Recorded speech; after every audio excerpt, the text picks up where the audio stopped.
Do you think you make good first impressions on people? Most of the time, probably not. Wow.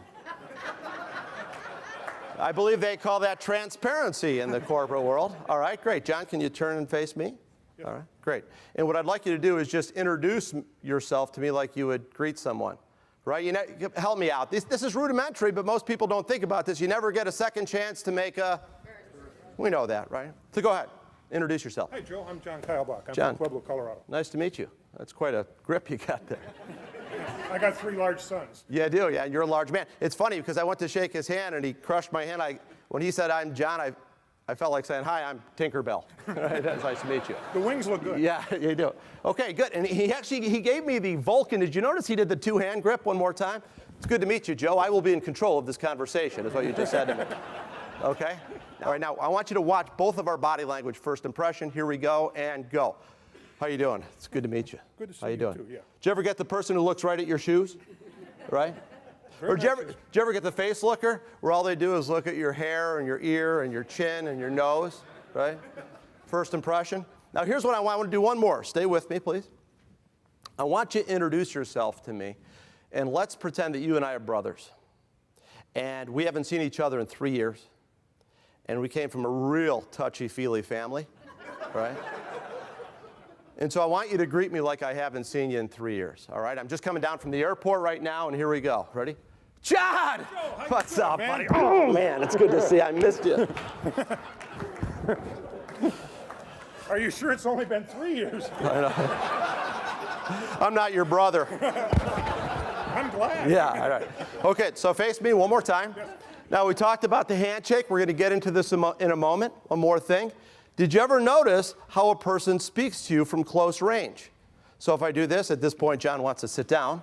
But if you had the person who's the... And by the way, this is a multicultural issue, this being an international conference, because the space bubble, sometimes people are comfortable like this, sometimes people are like this, but what a lot of people don't pay attention to is one of the most important things is a smile. So I'd like all of you right now to smile at the people next to you and say, I feel stupid. Go ahead. All right?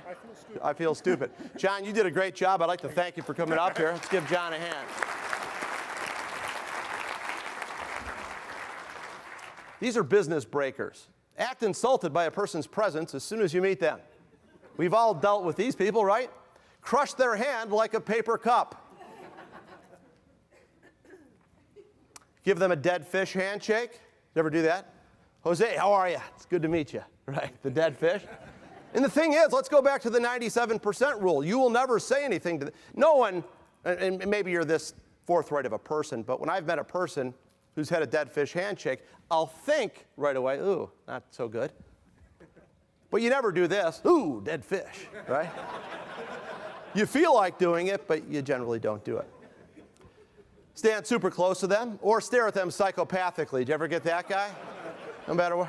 So who do you work for? Right? Is that your car out there? That's what I thought. I like the sidewinder, the guy who looks at you from the side like this. That creates a comfortable business atmosphere.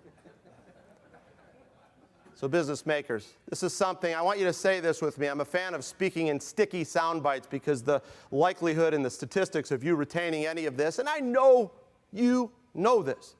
But if you know it and you're not doing it, it doesn't matter if you know it because you're not doing it. And are you willing to look inside and say, this is uncomfortable because I'm not that good at that and I want to be better? And you'd be surprised because, you know, you're very, very intellectual people, by and large. And I'm not blowing smoke. I really mean that. But the execution of your success in business starts with how we service and treat other people.